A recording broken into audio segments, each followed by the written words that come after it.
Have you ever dreamed of speaking English fluently? Many people do. I remember when I was a student like you. I wanted to be fluent, but I was shy and made many mistakes. One day my teacher, Mr. Thomas, said something that changed my life. You can be fluent if you practice every day. That sentence stayed with me. It made me realize that fluency isn't something you wake up with one morning. It's like growing a tree. First, you plant a seed, then you water it, give it sunlight, and take care of it. Slowly, the tree grows strong. For many learners, fluency feels like a distant dream. I have met countless students who have studied English for years, yet struggle to speak with confidence. Some of them know hundreds of words but hesitate when it's time to use them. Others understand English perfectly but freeze in conversation. Some feel frustrated, thinking they will never improve. The truth is, fluency is possible for everyone. It doesn't matter if you are young or old, a beginner or an advanced learner. What truly matters is how you approach learning. One of the biggest challenges that learners face is fear. Many people are afraid of making mistakes. I used to feel the same way. I worried about saying something wrong, about people laughing at my pronunciation, about embarrassing myself. But then I realized that every fluent speaker was once a beginner. Babies don't learn to speak by memorizing grammar rules. They listen, they imitate, they make mistakes, and they try again. That is how fluency is built. If you want to speak English well, you have to stop worrying about perfection. You have to be willing to speak even if you make mistakes. Every mistake is not a failure, it's a step forward. Learning to speak a language is like learning to swim.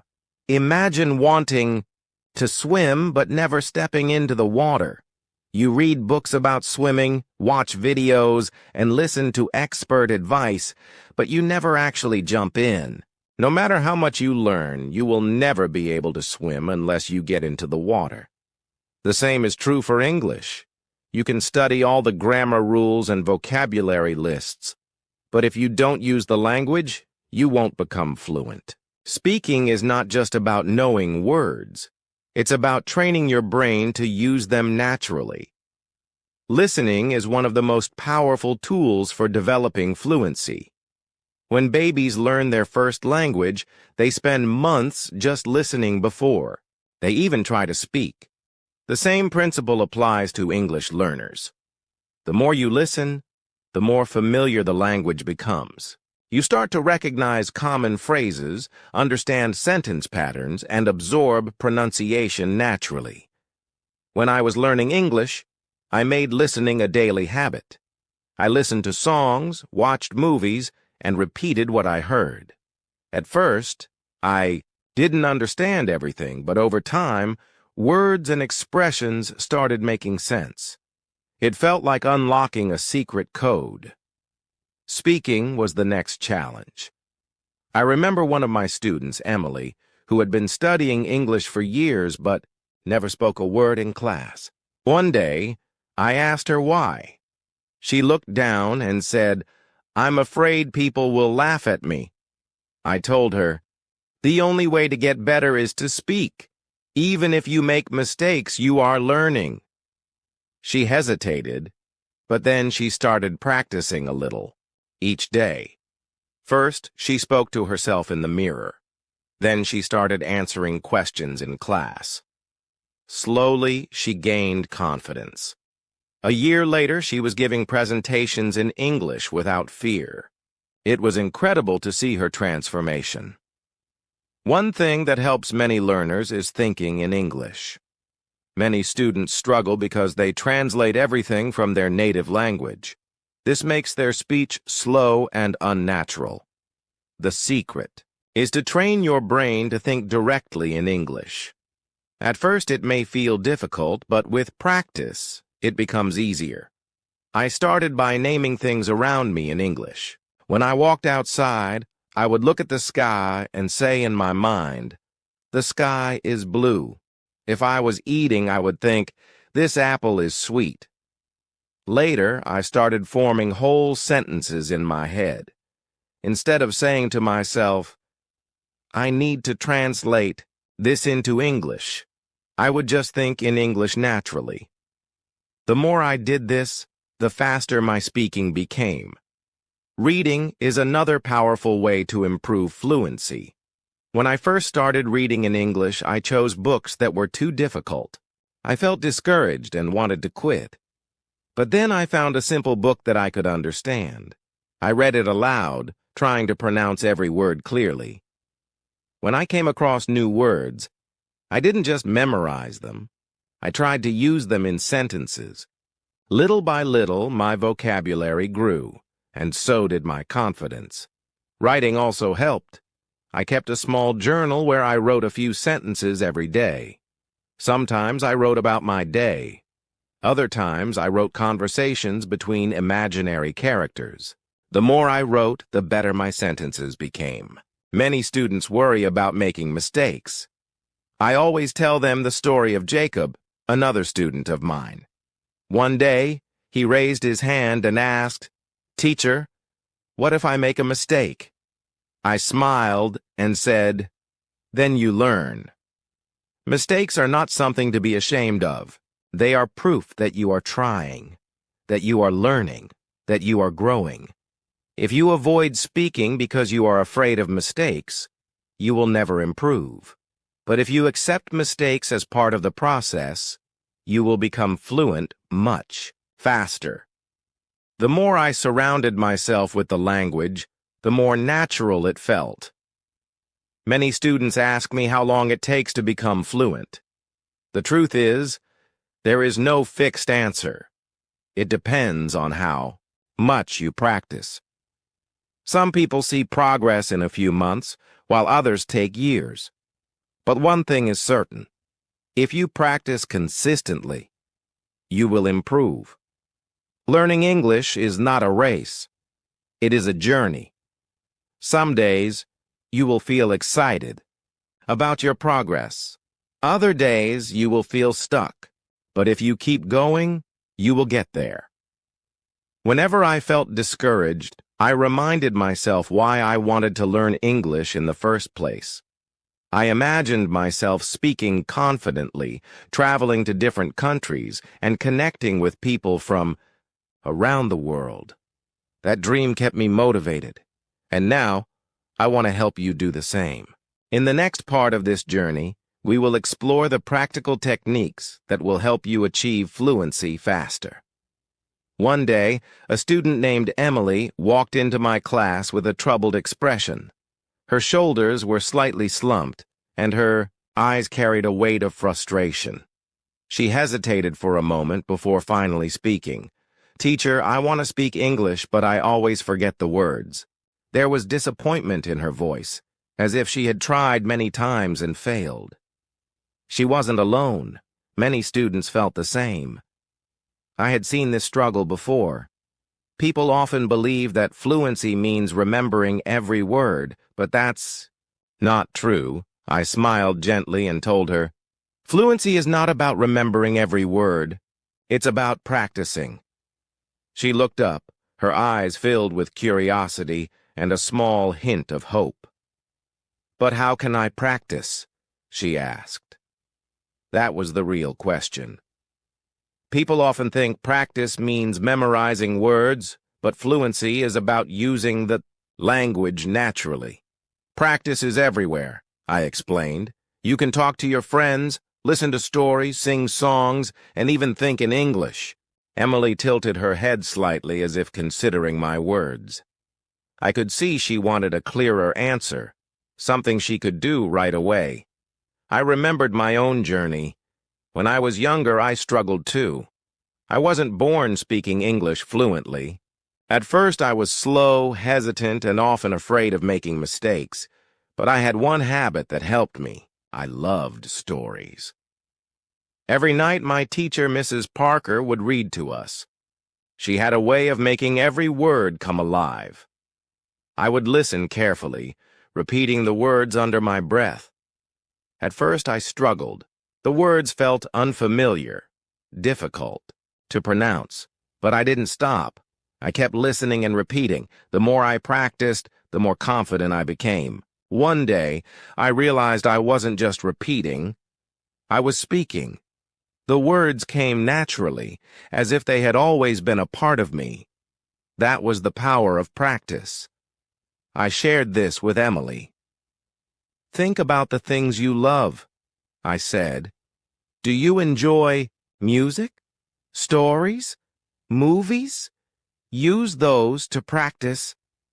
She thought for a moment and then nodded. I love listening to songs, she admitted. That's perfect, I said. Start with songs you enjoy. Listen to them every day. Try to sing along. At first, you might not understand everything, but over time, you will. Emily's face brightened, and I could tell she was already thinking about the songs she wanted to listen to. Then I added, and don't be afraid to make mistakes. Mistakes are a part of learning. She hesitated. But what if people laugh at me? That was a fear many students had. The fear of embarrassment often stopped people from speaking. I leaned forward slightly and said, Do you know how babies learn to walk? Emily frowned, confused. They try and fall, she answered slowly. Exactly, I said.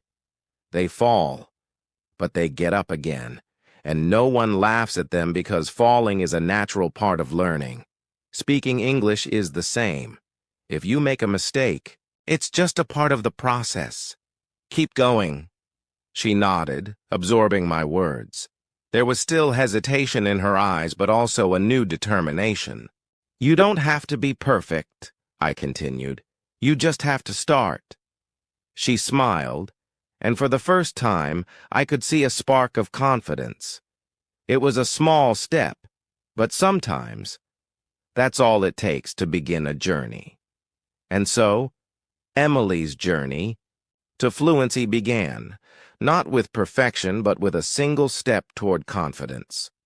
Little did she know that was the real secret to learning any language. Another student, Jacob, once asked me, Teacher, is fluency only about speaking fast? He had been watching videos of native speakers and noticed how quickly they spoke. He believed that speaking fast meant speaking well. I shook my head and smiled. No, fluency is about speaking clearly. People need to understand you. Jacob still looked confused. But native speakers talk so fast, he said. I try to copy them, but I keep stumbling over my words. I get nervous and forget what I was going to say. I understood his frustration.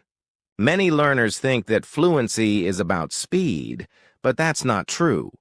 Fluency is about clarity. If people cannot understand what you are saying, then speaking fast does not help. I told Jacob a story about one of my former students, David. David was a bright and enthusiastic boy, always eager to participate in class. But whenever he spoke, he rushed his words. He spoke so quickly that his sentences ran together, and his classmates struggled to understand him. At first, he didn't realize. This was a problem. He thought speaking fast would make him sound more fluent. But one day, something happened that changed his perspective. During an English presentation, David was excited to share his ideas. He had prepared well, but as soon as he started speaking, he rushed through his sentences. His classmates looked confused. Some of them frowned, trying to understand what he was saying. A few whispered to each other, asking if anyone had caught his words. David noticed their reactions. He saw the puzzled expressions and heard the murmurs. At the end of his presentation, his friend Mark came up to him and said, David, I know you worked hard, but honestly, I couldn't understand what you were saying. David was shocked. But I spoke in English the whole time, he said. Mark nodded. Yes, but you spoke too fast. The words all blended together. It was hard to follow. David felt disappointed. He had thought speaking fast would impress everyone, but instead, it made communication difficult. That day, he decided to change his approach. He came to me after class and asked for advice. "Teacher, how can I fix this? I want people to understand me." I smiled and said, "The key to fluency is not speed. It's clarity. Slow down. Use simple words. Speak clearly." David took my advice seriously. The next time he spoke in class, he focused on speaking at a steady pace. At first, it felt strange to him. He was used to rushing, and slowing down made him feel like he was speaking too slowly. But something amazing happened. His classmates understood him. They nodded along as he spoke, showing that they were following his words. His confidence grew, and he started enjoying conversations more. One day, another student asked David how he had improved his English so much. He laughed and said, "I stopped trying to speak fast.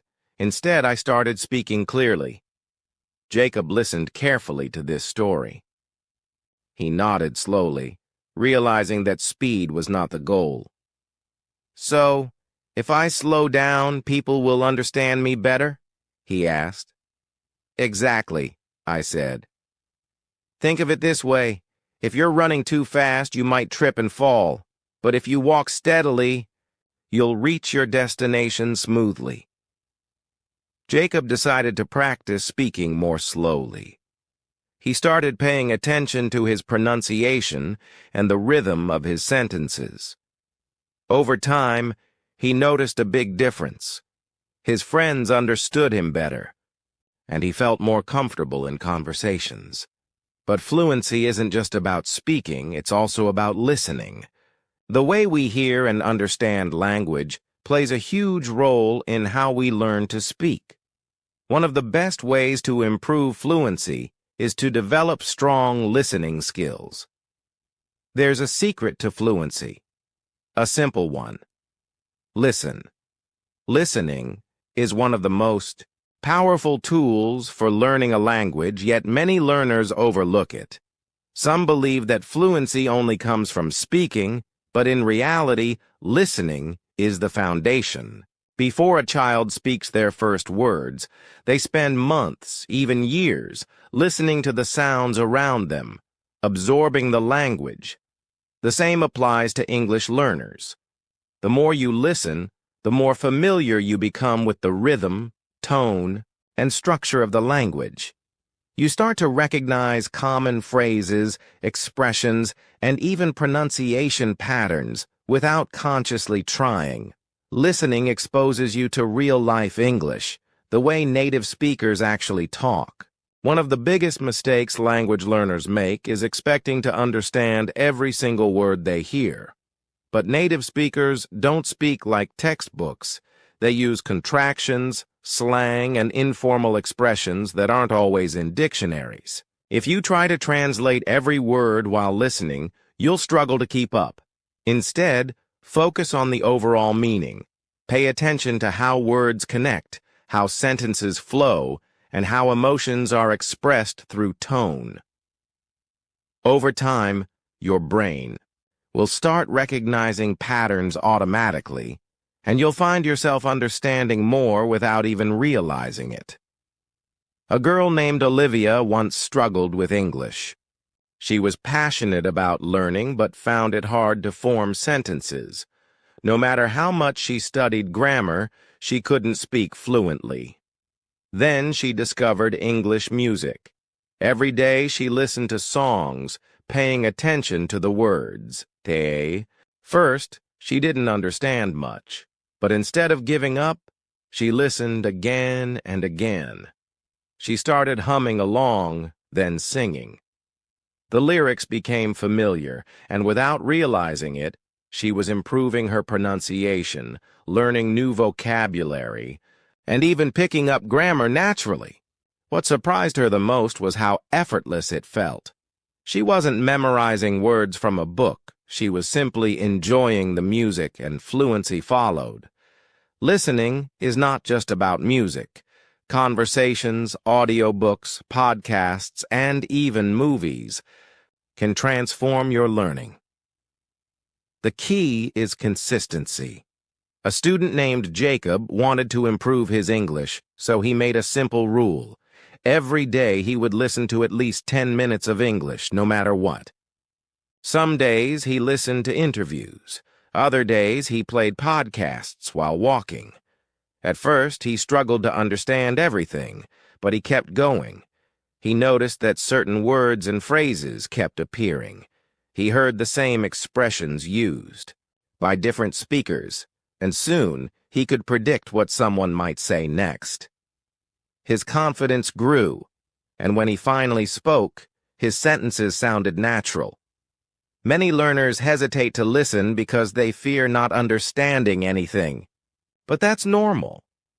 Think about how babies learn. They don't understand every word their parents say, yet they still absorb the language. Over time, they begin recognizing words and responding. The same happens when learning English. The first time you listen to something new, it may feel confusing. But if you listen again and again, it starts making sense. Even if you don't understand everything, your brain is still working in the background, picking up patterns. The secret is to surround yourself with English as much as possible. Some students believe they need subtitles to learn from movies or TV shows. While subtitles can help in the beginning, they can also become a crutch. Instead of reading subtitles word for word, try listening without them. Focus on the speaker's tone, facial expressions, and body language. Often, these cues help you understand the meaning even if you miss a few words. Over time, you'll find yourself relying less on subtitles and more on your listening skills. One technique that works well is watching a short clip with subtitles first, then watching it again without them. This way, you already know the context, and your brain fills in the gaps. Another student, Daniel, improved his listening skills by changing the way he consumed content. He used to read English news articles, but struggled with spoken English. One day, he switched to listening to the news instead of reading it. At first, it was difficult because he couldn't see the words. But after a few weeks, he started recognizing familiar expressions. He realized that spoken English is not just about words. It's about the way those words are said. By focusing on the speaker's rhythm, he could understand sentences even when he didn't know every single word. This experience made him realize that listening is not just about hearing sounds. It's about training the brain to recognize patterns, predict meaning, and absorb language naturally. Listening also improves pronunciation. When you listen carefully, you notice how native speakers pronounce certain words, where they place stress, and how their voices rise and fall. This helps you sound more natural when you speak. A common mistake learners make is pronouncing words the way they are written, but English is not always phonetic. For example, words like though, through, and thought look similar but are pronounced differently. Listening helps you internalize these differences without needing to memorize complex pronunciation rules. One of the best ways to improve listening skills is through repetition. If you find an interesting podcast, listen to it multiple times. The first time, focus on understanding the general meaning. The second time, pay attention to new words. The third time, repeat some sentences aloud. This technique helps improve comprehension, pronunciation, and fluency all at once. Speaking of fluency, there's something even more important than listening: what you do with what you hear. Many students listen passively, but the real magic happens when you start using what you've learned. That's where the next step comes in. Mistakes are a part of learning, yet many students fear them. One such student was Sophia. She had a deep desire to speak English fluently, but every time she tried, she hesitated. She feared that her classmates would laugh at her, that her words would come out wrong, and that she would embarrass herself. This fear kept her silent, even when she knew the answer to a question or had something valuable to say. She would often sit quietly in class, listening but never speaking, trapped in the belief that mistakes were a sign of failure. One day, after class, she stayed behind and approached me hesitantly. "Teacher," she said softly, "I want to speak English, but I'm afraid. What if I make mistakes?" I smiled and replied, "Sophia, every mistake is a lesson. No one learns without making mistakes." She looked at me unconvinced.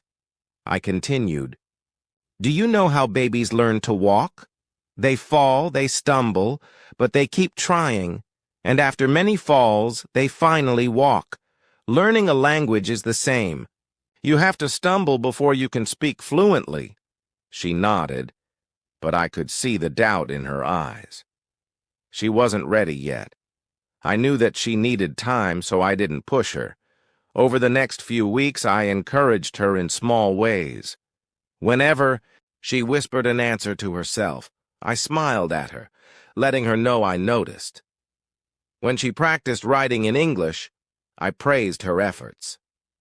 Little by little, she started to believe that maybe mistakes weren't so bad after all. One day, something changed. During a class discussion, I asked a question, and to everyone's surprise, Sophia raised her hand. Her voice was shaky, and she stumbled over a few words, but she kept going. She finished her sentence, then quickly looked down, expecting laughter.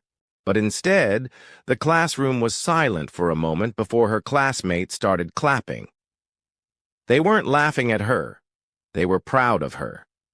She looked at me with wide eyes, and I could see the realization dawn on her. Making mistakes hadn't been as terrible as she had feared. Instead of making her look foolish, they had helped her grow. After that day, she spoke more and more.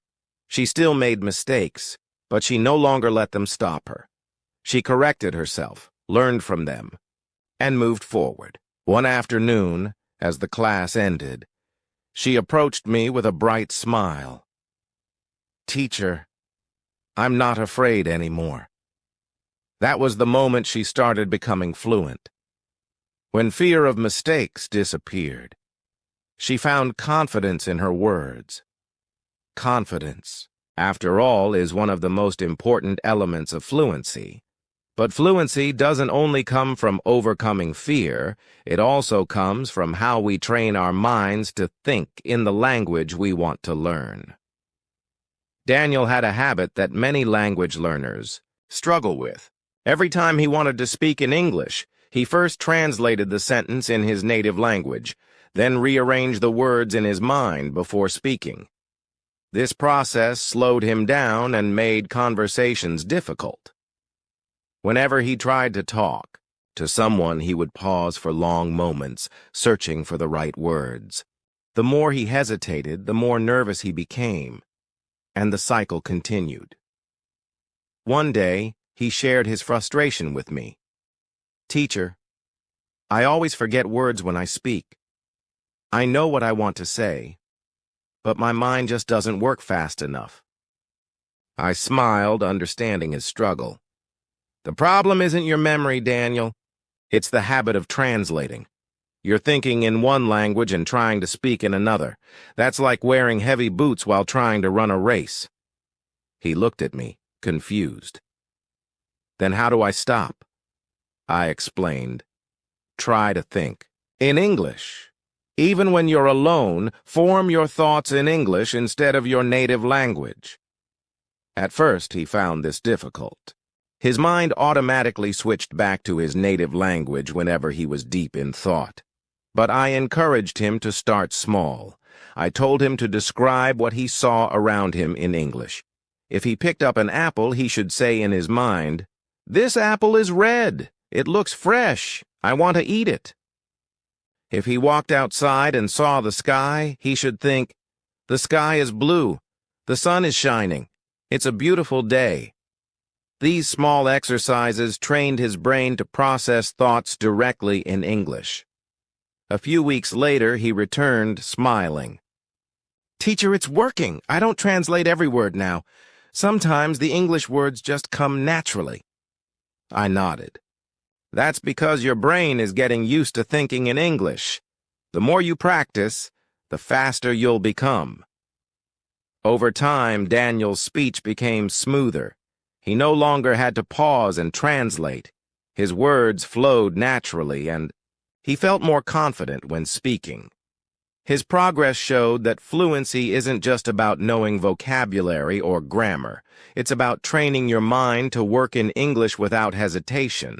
But fluency is more than just thinking in English. It's also about exposing yourself to the language in different ways.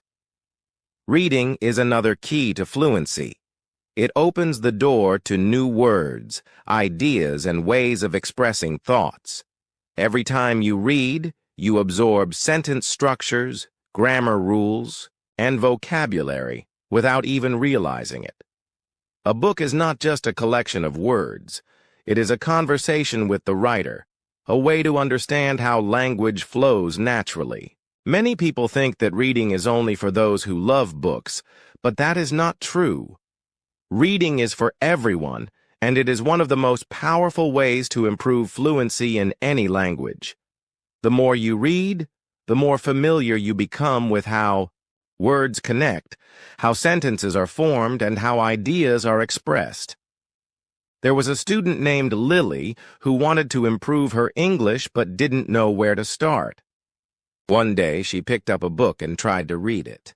She came to me, holding the book in her hands, looking confused. "Teacher, I read this, but I didn't understand everything," she admitted. She looked discouraged, as if she had already decided that reading was not for her. I smiled and reassured her. "That's okay. Understanding everything is not important right now. Keep reading, and over time, you will understand more." She seemed uncertain, but she nodded and took the book home with her. The next day, she came back and told me that she had continued reading, even though she didn't understand every word. "Some parts made sense and some didn't," she said, "but I tried to guess the meaning from the sentences." "That's exactly how you learn," I told her. "The more you read, the easier it becomes." Lily made it a habit to read every day. At first it was difficult. She struggled with unfamiliar words and complicated sentences. But she did not stop. She read simple books, children's stories, short articles, anything she could find in English. Whenever she found a word she didn't know, she tried to understand it from the context before looking it up. Weeks passed, and one day, she came running to me, her face full of excitement. "Teacher, I understand so much more now," she exclaimed. She could now follow the stories without stopping at every sentence. She had started recognizing words she once found difficult, and sentence structures that seemed confusing before now felt familiar. She had begun to think in English while reading instead of translating every sentence in her head. Her fluency improved simply because she was reading and learning daily. Through books, she learned new words, phrases, and expressions that she later used in conversations. She no longer feared reading, she enjoyed it. Reading had become a natural part of her language learning journey. The most incredible thing about reading is that it does not just help you recognize words, it helps you understand how they are used in real situations. You see how different writers express their thoughts, how they describe places and emotions, and how they tell stories. You unconsciously absorb these patterns, and when you speak or write, these structures come naturally to you. This is why people who read a lot often find it easier to express themselves. Reading also helps with pronunciation. When you read aloud, you practice saying words correctly and improve your speaking skills without even realizing it. Many fluent speakers started their journey by reading books, newspapers, or even subtitles. In movies, it is also important to choose the right material. If a book is too difficult, it may discourage you. If it is too easy, you may not learn much. The best way to improve is to start with something simple and gradually move on to more challenging texts. Just like Lily, you might not understand everything at first, but that should not stop you. The key is to keep reading. Lily's journey showed that reading is not just an activity. It is a powerful tool for learning a language. It builds confidence, expands vocabulary, and makes fluency possible. But reading alone is not enough.